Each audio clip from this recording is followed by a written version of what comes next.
Good day everyone, Black Pistol here, and welcome to another Minecraft tutorial update video.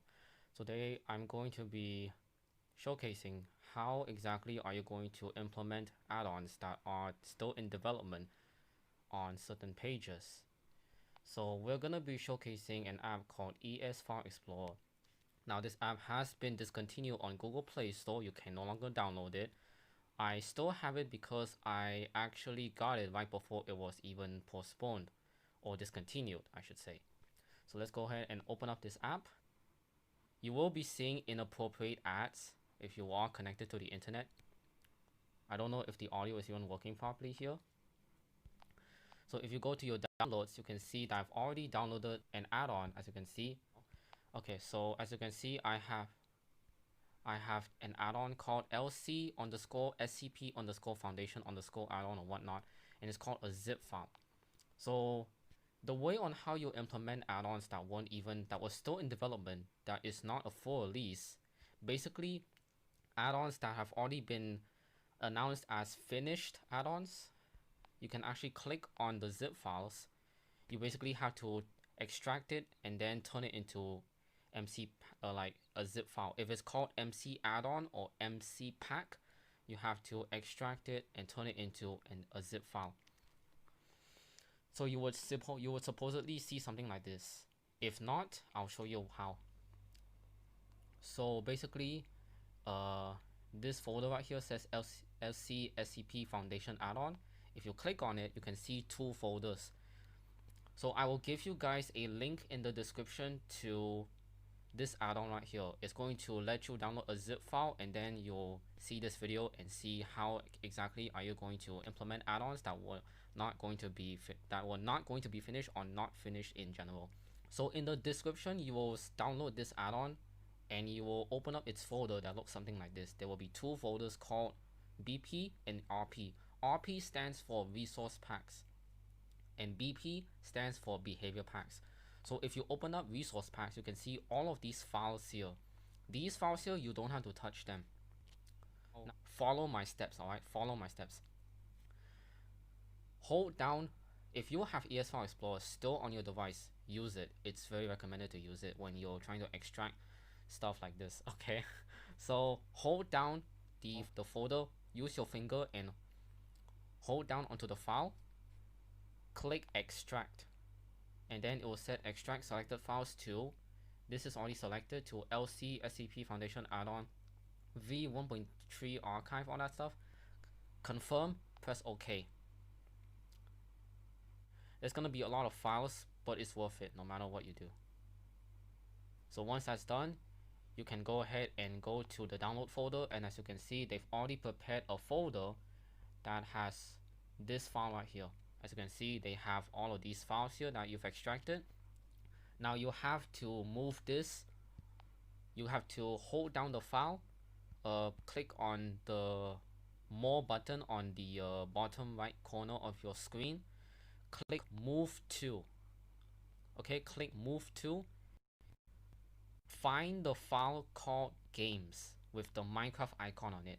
Click on com.mojang and you would see two files here that says development resource packs and development behavior packs.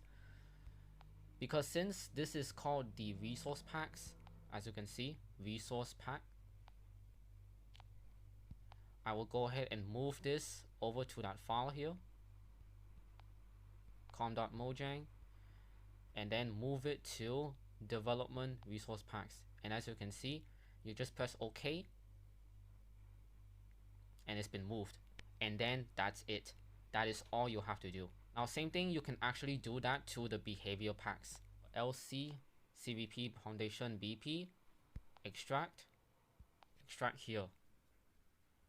This is the behavior packs you're extracting right now.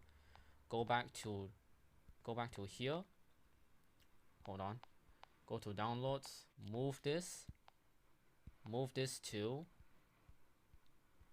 games, com.mojang, move it to development underscore behavior underscore packs, move it here, and that's all you have to do. I did this to other add-ons like the Kantai collection add-on, the SCP archives add-on, and I believe, I don't remember what the other one was, but these are add-ons that you can actually implement. You have to extract them manually for it to work, and then you can just paste it over to the development files. You have to do it like exactly what I did. I will make a better explanation at some point, maybe next time. For those who still don't know how to import these add-ons into your Minecraft world manually in this app, I think you can do it on Windows 10. I'm not sure. It might be a harder way. It's the same process for sure, but since I don't have a computer, I might as well just do it on Android anyway. So yeah, there we go.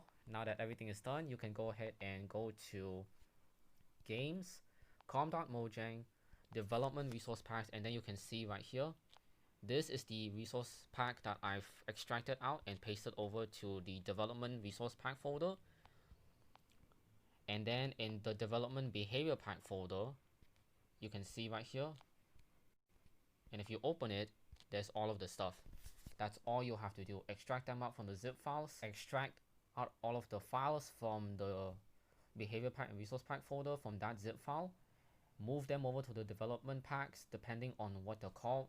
If they're called behavior packs and you have the behavior pack files from them, paste them over to the development behavior pack folders.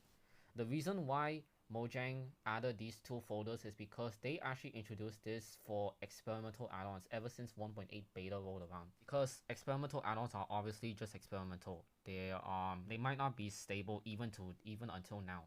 So that's why we keep them for the sake of not crashing, not having any problems with the game, or mess up any sort of textures or whatnot. This is the right way to do it. If you are scared of your game breaking down or whatnot and you have to delete everything all over again and make it the hardest way possible, do it manually like what I did.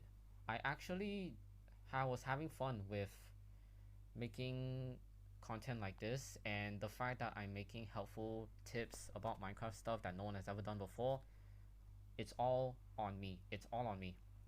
Thank you guys so much for watching, and I'll see you guys in the next video. And by the way, for those who don't know if it still works after you did everything what I've been doing, of course it will. If you open up the game, a fresh new game, the add-ons will already be there because you've already imported the add-ons manually in your file explorer.